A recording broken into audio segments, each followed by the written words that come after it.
What's going on, my people? I am your host, HG, and welcome to Ears to the Street, where fact and entertainment meet. Today we have a very, very special guest. Very special guest, Tiffany French. Are you going to be doing this interview with your camera on or not? I'm gonna have my camera on. I just had to step away for a moment to blow my nose. Oh, no, no problem, no problem, no Yeah, problem. So yeah. yeah, we have a very special guest, Tiffany French. I stumbled upon this beautiful soul just paying attention on Instagram, paying attention on YouTube, and when I ran across her page, which is also named after her name, Tiffany French. The information I was just blown away by it. I was blown away by her detail, how in depth she went into the information, and just delivering it to the people in a way that you can really digest it. So how you doing today, Miss French? Tell the people who you are, a little bit about yourself, just so they can get familiar with who we're talking with. Hey, I'm doing fine. Thank you for the introduction. As the brother stated, my name is Tiffany. My last name is French. That's who I am. So a little bit about me, my background. I've been well, for one, let's start off where I was born. So I was born in the Midwest, but I grew up in the South. I grew up in Atlanta, Georgia. I grew up in the South. Um, I Now, I what? have been, I'm huh? sorry, not to cut you off. What part of the Midwest were you born in? I was born in Ohio. Ohio. Okay, okay. I'm from Yeah, Chicago, so I just wanted to see where you was at generally. But go ahead. I'm sorry yeah, for yeah, cutting. yeah. I was born in Ohio, but yeah, like I said, I was born in Ohio. I grew up in the South. I grew up in Atlanta, Okay. you know. So I grew up in Atlanta. And how did I get started on my journey where I'm at today is where it just all began with questions. So I always been the type of person to question things as far as like religion, as far as ideologies, different things. So I always been a inquisitive type of person, if that makes sense. And so what really got me here was when I was going to school, when I was in college at one point, I was studying about the Illuminati, Freemasonry, and all that. Hmm. And one of the first documentary that I was introduced to was called Zeitgeist. Okay. Yep. Zeitgeist. Yeah. So that was back in 2007, 2008. No, it was Hmm. about around 2008. So one of my classmates was telling me about the Zeitgeist movie. At that time, I was into Christianity. So Hmm. she was telling me about, she said, hey, you need to look at this movie called Zeitgeist. And she was like, I think you'll like it. I said, okay, cool, whatever. So I watched the movie and it was pretty decent. It wasn't like what I thought it was gonna be. I thought it was gonna be some real spookism, but really wasn't. It was a lot of great information and some information was questionable, but it was eye opening. And so from there, later on, I started to encounter the conscious community, right? Hmm. And one of the peoples that I came across were those who were Nuwapians. So yeah, I came across a group of Nuwapian people, and they were downtown. All right, they was downtown in this area called Five Points. They used to be downtown teaching and all that, teaching all kind of stuff. So I came up in the background of Christianity and Islam. So yeah, um, so I wasn't too familiar with the conscious community like that. So when I came across the Nuwapians, I would sit there and listen to them going back and forth with each other, debate peoples and things like that, especially about religion. So I Hmm. thought they were Muslim at one point because I didn't know. So I thought they were Muslims, and then come to find out that they weren't Muslim. They were just they were Nuwapians, and I didn't know anything about Dr. York or anything like that. So I used to build with them all the time, constantly on a consistent basis. And I almost joined the Nuwapian Nation, but I didn't. I didn't join because I found out some things about York, and I was not very comfortable with that. I said, "Nah, this ain't my alley. This is not where I'm gonna go." All Hmm. right. And so from there, I um I started constantly building. So I used that as a stepping ground, stepping stone to be able to explore different avenues. So I learned about the Hebrew Israelites. So at one point I was a Hebrew Israelite, but the Hebrew Israelites that I was a part of was the non-Messianic Hebrew Israelite. They were non-Messianic, meaning that they didn't believe in the concept about Jesus Christ. They only believed in the Old Testament, which is known as the Torah. All right. Hmm. And they believed in the first five book of the Tanakh. Well, the Torah is the first five book of Moses, and the Tanakh is the book in itself. Hmm. Okay, so yeah, I joined the Hebrew Israelite. They would call the Afro-Asiatic Hebrew Israelites, I think. They believed in the concept of Africa, right? They knew they were African descended. They was not anti-African at all. All right. But they just believed that they went from being African descended people to becoming Hebrews. And they believed that they was the chosen people. So, Hmm. but they had good relationship with other Hebrew organizations, such as those in Damona, Israel. They had a good relationship with them. So, anyways, I stuck around with them for about 2 years, and then I branched off on my own and started like coming across various people. I came across those who were atheists, those that was in the nation of God's earth. I was building with them, building with some people from the nation of Islam. But like I said, I didn't join any organization after that. But I just used to stick around and just gain the knowledge. So I started off studying, starting looking up information for myself, and come across various good people at the time period that was on the stepping stone. Um, Okay. Okay. So, do you at this particular time do you still consider yourself a Hebrew Israelite in no, assumption? I'm not a Hebrew Israelite. No, Okay. no, I left that organization in 2014. Okay. Okay. Yeah, but So, see, I always identify as being African American. You know what I'm saying? I mean, I identify as Hebrew as far as my, religious practice at that time, as far as mhm, the school stuff is concerned, but as far as like my ethnic background, it was always African American. okay. Okay. So, with with the um with the Hebrew Israelites, you said some of the Israelites kind of practice anti-African. Yeah, Um, yes. Now you got to educate me. You know what I'm saying? So this is me Okay, asking. so all right, so when I say some Hebrew Israelite are This anti-African, has I don't something know if you're to, familiar. this has something to do with the Shem and him thing, right? Yeah, the ones that be on the street corner, the Uh ones huh. that be yelling. Yeah, those people, they're pretty anti-African. They don't Mm, have no type of connection with African people. They believe they are the chosen people, the ones that be on the street corner yelling and stuff, like ISUPK and hmm. all the different other Hebrew Israelites. Yep. But the Okay. ones that I was with, they were very so connected with their African roots, like they were very culturally inclined to African history and all of that. Okay. Like they would do the drummings, they would have the service or whatnot. They was a little bit more peaceful. Let's just Okay. put it like that. They weren't as rebellious and out there in the streets. Mm. So let me ask you a question in regards to religion and when it comes to African people, African American people, Aboriginal people, have a, me, because I'm simple. I'm like, try to be simplistic with conversation, even though everyone has their likes or dislikes of how we refer to ourselves. Melanated people probably would be the best one. Do you feel that religion is more so um, a positive thing so far as unification, or possibly something that's dividing us because as people, as melanated people, and we have these different belief systems? Do you feel it gets in the way of us unifying? Yes and no. I say yes because people try to coerce their beliefs on other people. Right? Hmm. And then when you use coercion, it brings about chaos. It creates problems and division. And the reason why I say no is because at the end of the day, those who have the discipline, they know what to do. They know that it's only for their personal purpose. So whatever they believe in is what they believe in. Malcolm X said the best, my religion is Islam. This is what Malcolm said. My religion is Islam, but I am a black nationalist. All right. So what he was basically saying by that is we should leave our religious politics at home. Whatever you believe in, that's your personal belief. Hmm. But you have to find your common ground.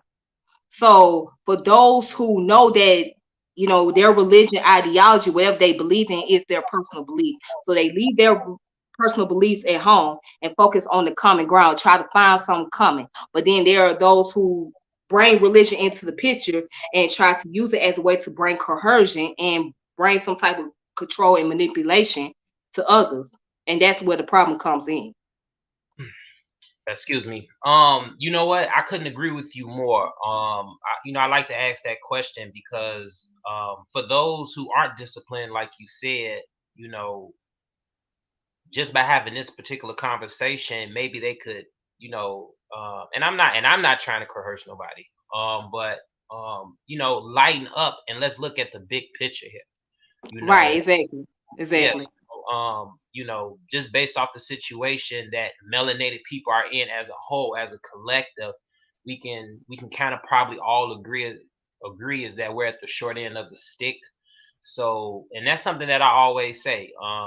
Religion is a conversation for the dinner table. Once we get outside the house, it's time to be on point, be focused, together, be united, and stand for that particular cause that we're that particular agenda or cause that we stepped out to do that day. So thank you for adding insight from your perspective on Now, I would say this: certain things that people should be mindful of that. as far as cults are concerned. So there are cults out there that don't always have good intention. They don't Hmm. have good intentions, and they will do things like people, that are part of these cults, right? They don't realize that they're being taken advantage of or being manipulated by certain individuals until it's too late. So that's the thing that people have to watch out for. Oh, most definitely, most definitely. Yeah, most definitely. Most definitely. I mean, there's nothing else to say after that. Definitely be cautious of the organizations you choose to be a part of. The Do and the your religion. research. Yeah, do your research and the religions that kind of are the umbrella of these organizations. You know, one thing one thing that I like about the organization I started, One Nation, and thank you for attending our last meeting. I appreciate your energy in there. Is that so, even though we're a small organization, so far as any religious beliefs, we are not pushing them on one another. We listen to each other. If religious talk does come up, and then it's like, okay, what's the goals for our people, for our organization, for the children that we're building and coming together for. So like you just said, like I kind of reiterated, just having that one goal of bettering our people is definitely worth putting that to the side for a little bit. So tell me about growing up in Georgia. A lot of people. I lived in Georgia for 2 years, and I love it. It's a beautiful state. Atlanta is a beautiful city. But just tell me something about your experiences growing up. Your childhood a little bit. Well, thank you. Growing up in Georgia was a beautiful thing for me. I wouldn't change it for the world. I'm currently still in Georgia, so I wouldn't change it for a world because that's all I knew is home. That's all I known as home. Uh, it's like so many beautiful history is in Georgia, in the South period, especially when we talk about African American history. Hmm. There's so much, there's so much cultural practice out here. There's so much there's so much creativity. It's a lot of things. So for me growing up, it was beautiful, but it was also the rough time because I grew up in the era of the 90s and the 2000s. So I was born in 89. So I grew up in the era where there was the whole war on drugs, the crack cocaine era. So it was Hmm. pretty rough in that time period. There was a lot of things that was taking place. A lot of projects was going through the process of demolition at that time, Hmm. because the Olympics was coming down to Atlanta. So when they once they had brought the Olympics down, they was making room for it just by tearing down the public housing project. So it was a lot going on. It was a lot of criminality taking place. We had what they call the Red Dogs. So the Red Dogs are off-duty police officers that patrol the neighborhood. and their job is to make sure the neighborhoods are safe and secure. However, they were abusing their power just by harassing people. So pretty much, the residents in the areas were making complaints about them, and they had to take them off the street, basically. So because they were causing too much problem. So I had some rough times growing up, but I had also had good times. And as I said, I wouldn't change it for the world. So, but I did leave Ohio. I mean, I left Georgia, and I had, went to Ohio and stayed in Ohio for a little bit, got a little bit of experience of what that was like. But for me, it was just nothing like being in Georgia. So, I'm so used to growing up in the Southern hospitality. I'm so used to growing up with the Southern roots, going to like, yeah, and on the tradition that I was raised, the home remedies, I loved it, and I Yeah, appreciate that going to church, yeah, coming up as a kid. Well, I didn't like church at that time, but I appreciate it now because I understood what my grandmother was trying to do. And exactly. and that pretty much just brought out the person that I am. It just made me proud of my roots. So I have roots in the South. I have roots in Georgia. I have roots in Florida, and I found out that I had roots in the Caribbean as well. Mm, So okay, so okay. I'm just proud of that, and my roots go back to Africa. So yeah, I'm proud of that, and I'm just happy because it's so much rich history down here in Georgia. Atlanta alone have been through so much, and it's so much. Atlanta had played a part in a lot of things, especially in Black history. It's a lot of hidden gems about Atlanta that people don't know about, especially when it comes to Black people. Um, and Exactly. so yeah, so like I said, the South itself, it's just very rich, especially like when we talk about African Americans, African and diaspora, and the cultural practice here. It's just so beautiful. So yeah, I wouldn't change it. Yeah, absolutely, absolutely. Me coming from Chicago, I always appreciated when my mother would take us to Mississippi to visit my Hmm. grandfather. And we would stay for the summers, Yeah, and 'cause a like, lot of Mississippi folks came to Chicago. Yep, yeah, yeah, and and you know, Detroit. that southern hospitality, like you said, those home remedies. I remember I burnt myself in my grandfather's house. He took he had the aloe The vera lead. plant and just broke it. I'm like, I'm young. I'm like 7, 8 years old, 9 years old, 10 years old. And I'm like, wow, Hmm. like it took the sting away. You know what I'm saying? Like little stuff like that. Um, Yep. he stayed in his house, and it was a long dirt road, and all the houses are so spaced out, all this land. So Uh-huh. yeah, I got to experience that southern living, which I'm glad I got to experience it. At that age, it makes me appreciate it. More so now that I'm older. So that's what's up. I Yeah. love the South. I love the South. Yeah. So let me ask you. I see you've ran into some different organizations. You picked up this knowledge. So what are you trying to accomplish now with your page and with yourself individually, when it comes to your people and bettering your people as well? Well, the whole goal is, as far as right now, is expose people to information that they have not known about.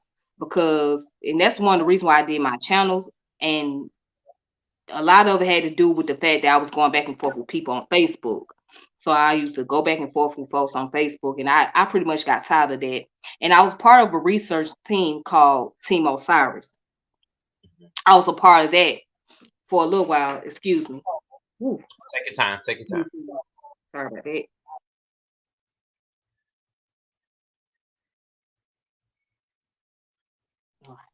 So yeah, Is I was a part of the research team called Team Osiris, okay. and there was members in the group that were going back and forth with people who were like into ideology that was pretty much considered as being pseudo. So I would go back and forth having debates with folks, and then I had told one of the members that okay, I would start a YouTube channel, and one day maybe we can have some people on the channel so we can, you know, dialogue with them or whatnot and correct the situation. Um, Now I did have people where I interviewed. I had some people on there where I as guests and I had talked to them or whatnot. But for the most part, it ended up to being where I was just basically just doing my own channel. I was just say, you know what, I just do what I do. And I would just go ahead and share information with people about the knowledge, and also about the how to go about studying, doing research regarding to whatever information they're looking for. So I see that a lot of people come across a lot of misinformation online, especially on YouTube, about African Americans and just Black people in general. So we're like seeing folks going on here looking at certain YouTube channels and certain individual teaching, like teaching wrong information about our history, especially when it regards to slavery. So that's why I said, you know what, I'm gonna do this.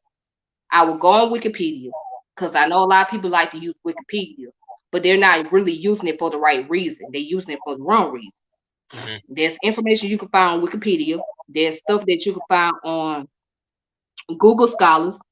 You can either look up certain websites to get books. You know what I'm saying? Like to Mhm. look at books and things like that. Whatever books you're trying to find. Excuse me. I'll Sorry take it. about that. Yeah. I got a little allergy, so forgive me. So that But allergies anyway, killing me, I'm telling yeah, that allergy is no joke. So that's why I keep sniffing. But anyways, what I was saying, yes. So, people have to be able to go and know how to find information on Wikipedia. Also they have to know how to use Google Scholar. There's some stuff that you can find on Google Scholar. There's some stuff that you can just find on various websites. Like you want to look at ebooks, or if you want to, borrow books or whatnot. The one that I recommend people is called archive.org. I always recommend people archive.org, because you can go find various books. You can check out books there. You can download books and stuff like that. It's like it's inexcusable to why you can't do it, because we're in the age of technology, and I think that we should be able to take advantage of using technological advances. So anyway, the whole purpose is not only deal with educational stuff, but you. also talk about current events, talk about social issues, psychological issues, deal with science, because I like science. I like to deal with history, like I said. So that's the main thing for me. That's the Right. most important thing. Making sure that people get proper education as much as possible. One thing I want to say is that I kind of equate, just to a degree. I'm not saying wholeheartedly, but I kind of equate like the digital era to kind of like the golden era. Like and please correct me if I say something. You know what I'm saying, that your knowledge kind of either supersedes or is in contrast to, but kind of like when you go back to the like the Kemetic era and civilizations, like that was kind of like the golden era, where it seems like our people flourished to a degree. And this is just, singling out that one particular civilization. I'm pretty sure there's many others that I don't have knowledge of. I'm not a historian like that. But this digital era seems to be kind of putting us in a position where even though there is a lot of misinformation out there, there's still a lot of more information out there that Yeah. we weren't privy to. I remember like back in the 80s, because I was born in '83. So Oh, okay.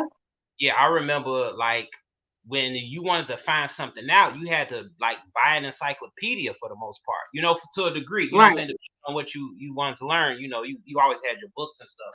But just the abundance of information that's at our fingertips. You know what I'm saying? It's Uh-huh. just I feel like this is a great era for us, our people, to really take advantage of this information. But not only that, we have to utilize it. You know, we have to utilize the information and apply it to our lives.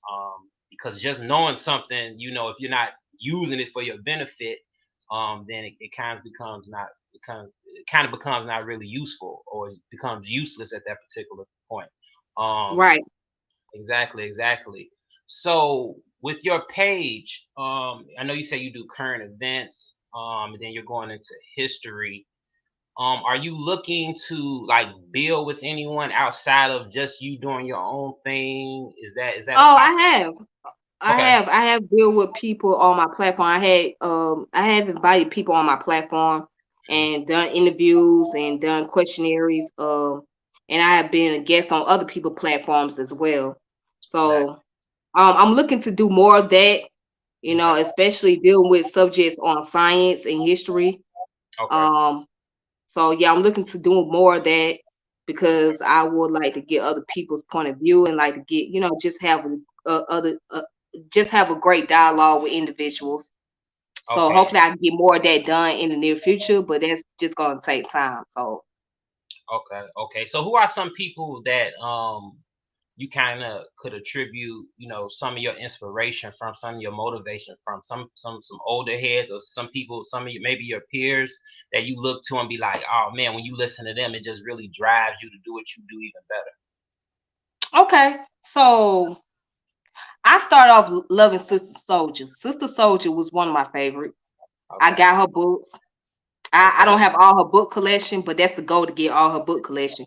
But when I first started listening to Sister Soldier and reading her books, her most popular book was The Coldest Winter Ever. That was the most phenomenal book. A lot of people love that book.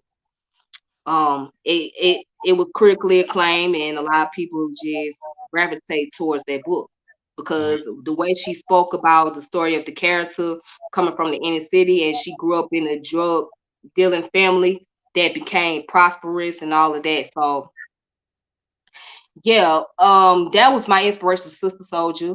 And in the 90s, she was a very powerful woman back then in the 90s. I mean, she was very outspoken when it came down to the whole Rodney King situation. Also the mass incarceration during Okay. that time, because Bill Clinton and Joe Biden was responsible for that, for the mass incarceration bill. And Hmm. so she was a very phenomenal woman. She spoke out. I mean, she was able to debate anybody that came across her way. Like she took on a lot of people. So yeah, that was my biggest inspiration, Sister Soldier, and also Dr. Amos Wilson. And Dr. Amos Wilson don't get enough credit for the work that he has done. He's a great psychologist, but when you listen to him, it's like you have to really take your time and think critically because he makes a lot of valid points. So he's not one of those people that can romanticize things. No, he wasn't that type of person. He was that individual that broke everything down from the historical part of, especially when you talk about racism, and all the way down to classism and social economics and various stuff like that. Like he broke it down Okay. for people to understand. So so yeah, he's one of my favorite. Dr. John Henry Clark is another one of my favorite. A great historian, a great storyteller. I would consider him as a griot because not only he dealt with ancient Egyptian history, but he also dealt with a lot about West Africa, and he spoke so much about West African history and how our ancestors came from those individuals, right? And he talked about like different kingdoms, and he have worked alongside the greatest. He have worked with Martin Luther King. I mean, not Martin Luther King. Malcolm X. He have worked with Arterio Schomburg, Carl G. Woodson. So he have been around some of the greatest minds that ever existed. And then also I like Dr. Ben. Dr. Ben was my favorite. Dr. Ben was going in, but I watch a he lot of kept me, stuff. yeah, he kept me laughing though. I liked him. I mean, now some of his information might be incorrect, but he was like he kept me going. I liked it Bobby Hemming too. Bobby Hemming was my entertainment. He's still my entertainment though. Bobby Hemming is an entertainment to me. So Okay. but yeah, it's also and also I love Dr. Francis Quest Wesleyan, Dr. Wesleyan, Hmm. yep, and Dr. Joy DeGruy, Okay. as Okay. well, yep, as well as her name was in my head, Dr. Ava, the late Dr. Ava Muhammad. Dr. Ava Muhammad was a very powerful sister, a phenomenal sister. She, I mean, she had a voice out this world. She was a powerful woman, and it's like when I listened to her, it spoke life into me. So that will really inspire me. So yeah, it's so many other people I can name, and also my favorite is she's also from Chicago. I can't think of that lady's name. She was a principal. Her name was Dr. Wilmore, or something like that. I can't remember her name. Her name would come to me, Okay. but yeah, she was I think a superintendent in Chicago, and she dealt with the Chicago Board of Education. But she was a very phenomenal sister too, a very powerful elder. So it's so many of them. And in this current time, one of the people that I would say that I have been influenced by uh, is a dear friend of mine who go by the name Ngozi. Okay. So yeah, he's one of my influence because the brother pretty much was one of the individuals that I built with a lot. I build with him a lot over the phone. Excuse What me. what what We've was his been name again? Ngozi. That sounds familiar. Is he like kind of the out of the Sinetta um part? The people. Sinetta had those conscious Yeah, people. he's not with. He has been on Sinetta platform before. Okay. Okay. Yeah, Right. yeah, but I know I've yeah, heard but the name. I'm not saying like yeah, he he's from Chicago though. He from Chicago. okay. Okay. I gotta do some research because I've heard He that name. he deals with a lot of science. Okay. Okay. Okay. Yeah. Maybe you could send me some links on some stuff with it because Yeah, I've heard that I'll name. send you some link. Okay. Yeah, Cool. I'll send you some link. But yeah, that's a good dear friend of mine.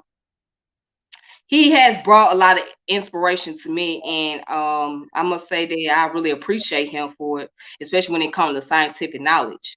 So he was one of the reasons why I'm more into science and more into studying about historical information. Learning more about anthropology because of the fact that he's a very powerful scientific individual. He has a great mind, and he's a great person that I enjoy building with. Let me ask you this. And so many others. Yeah, I know it's those that came before us that are older than us, those that are still here, and those that have moved, have transitioned. You know, they've been so impactful to us. They've been so impactful to us. Like I always tell people, I ran into the conscious community late in my life, maybe around like 2018. So, this whole conscious community, I'm kind of like just blown away because there wasn't no knowledge of it. You always heard about, Malcolm X, and this is me speaking from my perspective. I heard Mhm. Malcolm X. I heard about Martin Luther King. You heard about Farrakhan, and then a few others here and there. But to find this whole community of where they're just, speaking on, different aspects of religion, speaking on different science, different health things, I was just kind of blown away. And ever since then, like that's kind of been my primary focus on just empowering myself through their information, and then it inspires me to do more research on my own, do more studying on my own, to find out Yeah. more about myself as an individual, Mhm. and our people as a whole. So how important is it that we we try to close the generation gap? I think we still have this young old thing that's going on between our people. How do we Mhm. close that? Or in your opinion, how do we kind of close that gap? All right. So here's the thing. First and foremost, we have to be able to come into the room and sit down and have conversations to where we can listen to each other. Now, one of the key things that we must learn as a younger generation is that our elders came before us and they were young at one point in time in their lives. So a lot of times they a lot of times we get so far ahead of ourselves and we don't think that we need to listen to our elders. And that's not the case because without our elders, we wouldn't be where we at today. They've made room for us, so we should be able to, honor and give credence to those people, and that's the most important thing. So we should be able to have a conversation, understand what their era was like, and what they had to go through, and what they had to deal with, and what the elders have to do is sit down, and listen to the younger generation, and not be so arrogant, egotistical, as if because they are. from a generation that we're not from, and they've been around the longest, doesn't mean that we can't come along and come across some information that they got incorrect. You know what I'm saying? So Mhm. they should be willing to allow us to do what is necessary as far as gain the knowledge is concerned. Go find information. Whatever information is incorrect, we should be able to, bring it to the attention and be able to update that information because there are things that can be outdated. And Bobby Hammond says it the best. He says knowledge can be rudimentary. So a person may come along and find something or discover something that was incorrect, and they'll come along and update and upgrade on their knowledge. Mhm. Mhm. So, and that's just how it is. So we have to learn that you dealing with a generation of people that thinks differently, but have so much in common. And the older generation just gotta realize that the younger generation ain't gonna do the things that they used to do, you know. Right. And Right. also, the younger generation gotta realize that the old, excuse me, the younger generation gotta realize that the older generation is not going to always go along with. Excuse me, sorry about that. So yeah, the older generation gotta realize that the younger generation gotta realize that the older generation is not going to always change their minds or change their perspective about things. They're not going to go along with everything that we do. And you can't make them see the way you want them to see things. You can't make them agree to everything. So that's what we gotta understand our differences, and we gotta understand how we have something in common, or we have to find the common ground from those differences. Okay. Okay. Yeah, I find it. We've all like those people you named, and the people that personally. You know, it gets to a point where it's like, it's kind of this tug of war. It's kind of this tug Uh-huh. of war, and my thing is, especially with me having the organization that I have, is trying to problem solve these things that's keeping us divided. You know, the young old thing, the this gang that gang thing, the male female thing, all these different barriers that we got between us that we been dealing with for all these hundreds of years, however many years you want to put on it. Um how do Let me ask you this from your perspective. How do, in your opinion, we solve the woman man separation? This I know, right? This black man ain't nothing, black woman ain't nothing. We can't seem to get into a relationship and stay together, especially when there's children involved. It seems, Uh-huh. and this is just my perspective, it seems like everything is peaches and cream until a child is involved. Now everyone wants to go their separate way. Could you offer any advice um, to the listeners on just on ways to possibly solve this problem that we're having in our community? Because the black family is, I think, the core of our issues. I think once the man, the woman, and child secure that trinity, then that pushes us in the right direction in regards to overall as a collective, our people doing better. If you could shed any light on that from your perspective. Okay, so now with that being said, here's the thing. First and foremost, as men and women, we have to be able to learn how to listen and communicate. That's the key thing. We don't listen to each other very often. We don't listen to each other. We don't hear each other's problem out because it's always the egos that come into the way. And we have to be able to learn how to put aside our egos and be able to communicate with each other about our issues. All right. Because at the end of the day, we have to learn how to coexist. You cannot coexist alone. So I always say this: individualism is nothing without collectivism. Individualism is nothing without collectivism. You're going to be a part of the collective whether you want to or not. So, anyways, as men and women, we have to understand, yes, we are different from each other. Okay, we have ways of expressing things. We're not going to see things the same way, right? But what we have in common is the fact that we're human, and we have to respect each other humanity, and that's the problem. And then it's always that, let me tell you how some of this, a lot of this stuff come from. A lot of this stuff come from religious ideology, as far as how men think women should behave and how women think men should behave this day other. It stems from the religious concept, all right, and it stems from being a part of this culture in America. Okay, being in this American culture, we have to realize how detrimental it has done us as a people. It Mm, has brought about a lot of detriment to us. It has created a lot of division because we sit around here and we look at these television shows where they create stereotypes about black men and women. And so with these stereotypes, it creates the problem and chaos that we see today. Okay.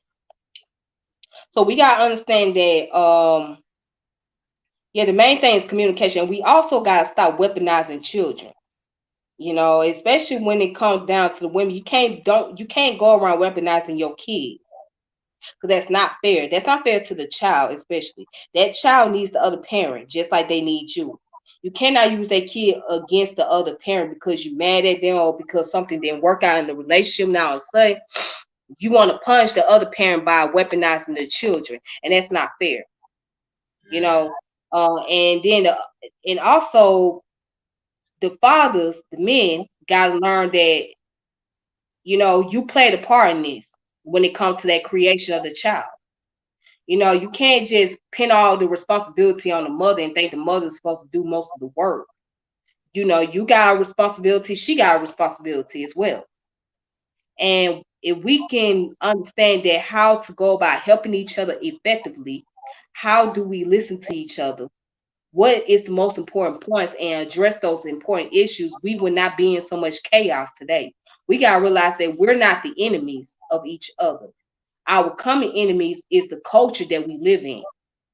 That's our enemy. How we've been socially programmed, how we dealt with the social construct, and this all not only stems from the fact we living in America, but our issue with slavery, the Jim Crow era.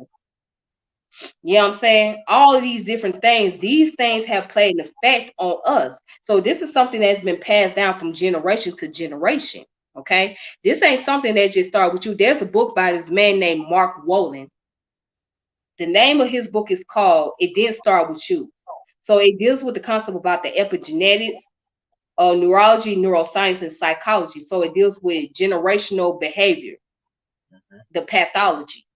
Right. So I recommend people to get that book only because we'll be able to understand how we'll understand behavioral science and how it'll be passed down from one group of people to the next group of people and to the next group of people, especially when it comes to family. That's what we gotta start looking at into family. And as a lot of times that's hard to do because you have certain individuals, especially when it comes to your parents, because you have those parents where they feel like they don't have to hear their child, they don't have to listen, they know everything, and they don't need to listen to what the child got to say because they the parent, and that's not fair. That's why I commend Lil Scrappy, um, the rapper off the Mhm, show Love and Hip Hop.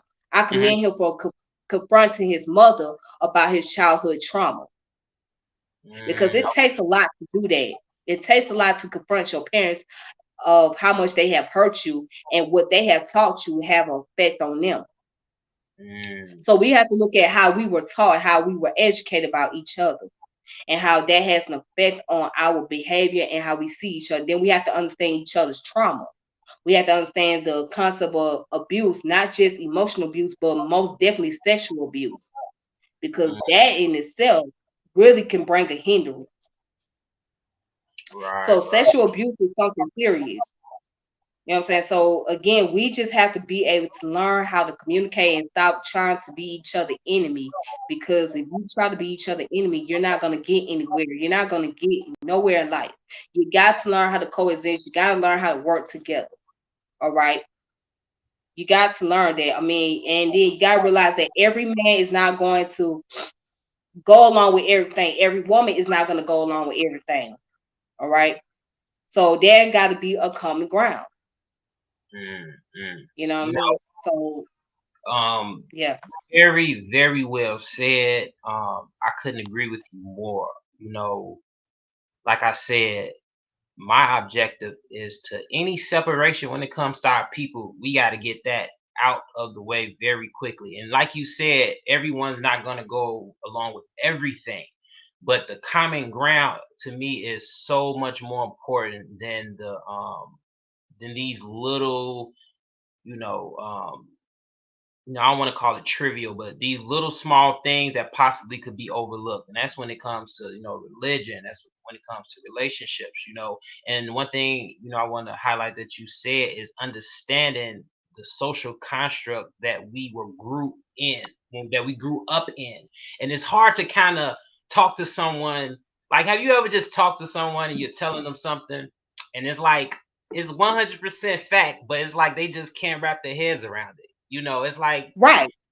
Right. And that's the like, problem. yeah, how That's a can you? problem right there. That's what I'm saying. Like, how can you get someone to step outside of themselves for a minute, be open minded, and just try to view it from the perspective in which you're giving it to them as? It's like it seems impossible to some people. You know, I don't know. You know what I'm saying? I run across those type of people. You know what I'm saying, here and there, and it's just like, wow. So let me ask you this. Let's go into a little things that are a little bit more current. This whole thing with Kyrie Irving and with Kanye West. What are your thoughts on? Let's talk about Kanye first. What are your thoughts on the things that he's been voicing in the media about this national, if not global, alliance where this particular group of people are kind of like the puppet masters to all these different corporations and the banking industry. What is your thoughts on this? Well, I understand where he's coming from. Mm-hmm. He has some points. He does. As far as how our, especially when it comes to the industry and the entertainment, the music industry, for the most part, the people that's behind that are mostly Jews. So they reaping the benefits and the profit off of us, especially when it comes to hip hop music, right? The self destruction, they reaping the profits off of that. So Kanye has some points, but there's a lot of things I disagree with Kanye on as well. Okay. I feel like he messed up when he spoke about the Hebrew thing, and also when he spoke about slavery was a choice. I think that's where he messed up at. Um, Now I would kind of fault Kanye. Let me tell you why I fault him, because he has the income. He has the fortitude to travel wherever he want to travel. He has connection with people that we can't get connection to. So he has the ability to go and find information about, the African American or the African diaspora. His mother used to be a professor out here in Atlanta at the HBCU. I think it was either Spelman or Morehouse. She used to be a professor. Okay. So my thing is, for him to say that, that just kind of like shows that he has not taken the time out to actually study. So as I mentioned, he has access to those information. He can go travel to Africa right now, travel to West Africa and learn about, the transatlantic slave trade and how it took place. He can go and look up things in the library, or go to, someone that's a professor here in America and talk to them. He can go online and Google up information about American history and how slavery began. He can do that, but he chose not to do that part. He chose to go along with the concept about the Hebrews. So that's where my issue lie in with Kanye. So it was not enough accountability held against him when he said slavery was a choice. And when he said something about the Hebrew, didn't nobody come along and correct him on that. And he needs to be corrected on that. Same with Kyrie. I understand what Kyrie was saying. I understand what he's trying to do. He's a very powerful man. But there's some information that he got wrong, and someone should came along and correct him. And just like Kanye, he has the money. He can be able to travel wherever he wants to travel. He can be able to go look up information wherever he wants, whatever information he wants to look up. He can be able to use that resources because he got resources that we don't have, Mm-hmm. right? He can be able to find connection with individuals that we can't even connect to. You know what I'm saying? As far as higher up is concerned, they have that money. They have the lucrative income that a lot of us don't have. And Okay. so it just, to me, it's almost inexcusable for them to just go along with that concept. You know what I mean? But I also understand what they were trying to do. It's not fair what's going on with it. It's not fair that they're being canceled and they're being shut out because of a statement. I mean, Right, it's right. sad that they get it's sad that they get antagonized, be called anti-Semitic, right, for what they saying, but then again, there's other people that's done things that's far more worse than what they are doing, and they pretty much get the credit. You know what I'm saying? But but these guys here, they happen to be thrown on the bus because they said some things regarding to the fact that they Hebrew Israel was saying that black people were Hebrews and black people were the real Jews, and Kanye said that he was jealous of the Jewish culture and all of that, you know, and now all of a sudden he just get thrown on the bus. Um, Right. so it's so funny because like with Forbes says he was a billionaire. So he went from being a billionaire to making what $400 million. That's what he said. He back to $400 million.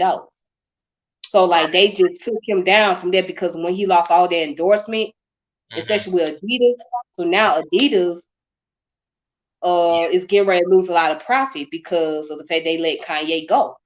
But what's so ironic about Adidas, Adidas was founded by the Nazis. They weren't founded by the Jews. That's the part that's ironic. But you know, it's a business thing, so they Right. have to do what they have to do. But now I also read that where now that they still have to owe Kanye some money, even though they took his name off their brand, although they took his name off of there, they still got to pay him some money because it's part of the contract obligation. Yeah, I think I read that too as part of the contract obligation. Even though by them taking the designs, he still gets some type of royalty based off of that. Even though they took the name off of it, they still have the designs and stuff. So yeah, I just wanted to get your take on it. Me being I always have to throw this disclaimer out there. With me being from the south side of Chicago and like basically kind of off the same strip that he's off of, I'm in support of him. I'm not saying I agree with everything.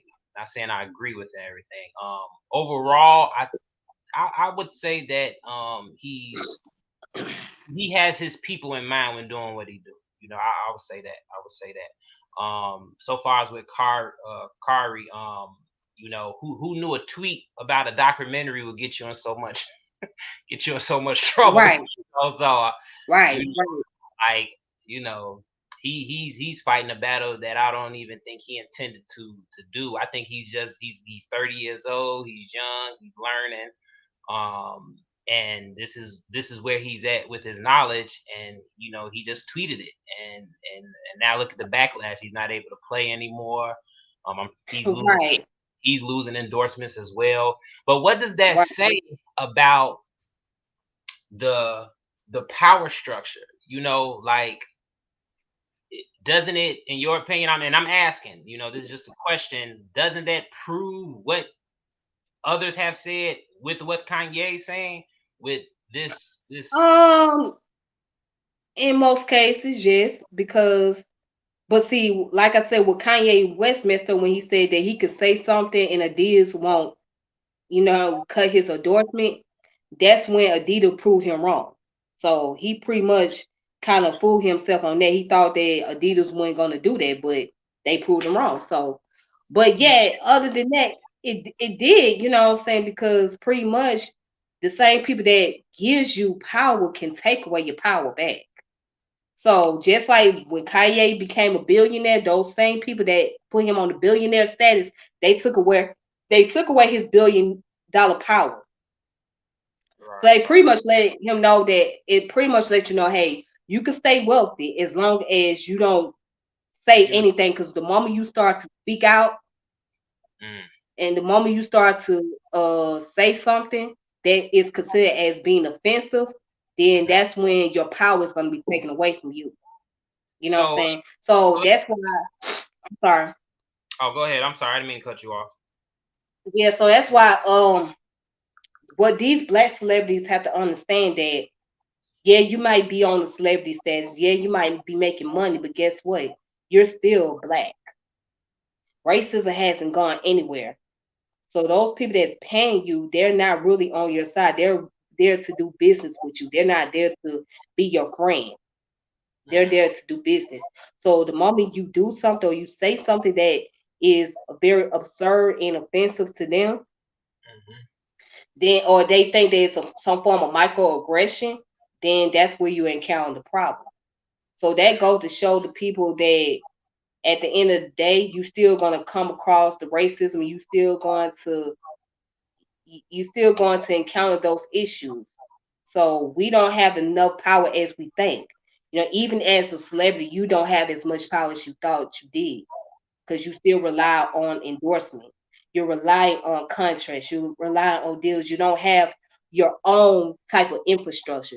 You don't have your own what is it? What's the word that I want to look for?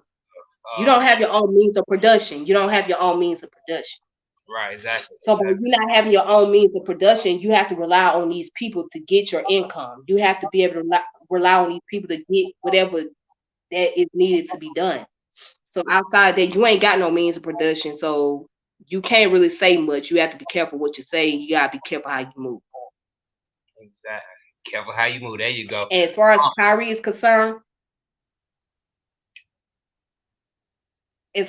is concerned, that he ain't the first NBA player to bring about controversy. Because if we look at Mahmoud Abdul, I think that's his name, Mm-hmm. Mahmoud Abdul. I can't remember his name. And I then the other one is Craig Hodges. mm-hmm. The other one is Craig Hodges, and yeah, but both of them are Muslim. Now, you know what I'm saying? Both of them brought about controversy. Mahmoud did not want to say the Pledge of Allegiance. He didn't want to stand up for the Pledge of Allegiance. Um, Craig Hodges brought about controversy because he spoke about the Rodney King situation and the issue that was going on in the black community. Mm. So that these was back in the 90s. Yep. Okay, by the way, these this was back in the 90s with them. So they brought about controversy and those things hindered their career. It hindered their basketball career. Mm-hmm. You know what I'm saying? Especially Craig Hodges, his career was hindered so bad because he was being very outspoken. He spoke about the issues that was going on within the black community. And he was trying to get Michael Jordan at the time, who was the big time player in Chicago. He was trying to get him to like basically be on his side to be able to stand up against the Rodney King situation, you know, put up a boycott, whatever the case. Mm-hmm. And Jordan was like, no, you know, he wasn't going for that because he wasn't trying to lose no endorsement with Nike. You know what I'm saying? His shoe brand was going. You know what I mean? And Right. on top of that, he's the main star on the basketball team. You know, he's the main player besides is him, what's Scotty his Pippen. name? Scottie Pippen and this Dennis Rodman. You know what I'm Yeah. saying? Those were the main players. You know what I'm saying? So the Chicago team, Chicago Bulls, was relying more on Michael Jordan. So Michael Jordan wasn't finna just, you know, stop what he's doing and try to put up a protest. He wasn't gonna go for that. He said, you know, so pretty much Jordan was like, nah, he wasn't in on that. So that pretty much left Craig Hodges in the loop by himself, pretty much, you know, because Yeah. So he had to deal with that. No, yeah. yeah, most definitely. I do remember those players. You brought back them players. I'm like, okay, like that's my era. You know what I'm saying? Well, that's kind of like when I began getting into sports. You know what I'm saying? Talking about Craig Hodges and Mahmoud. Um, we're gonna wrap up soon. I wanted to ask you this last question.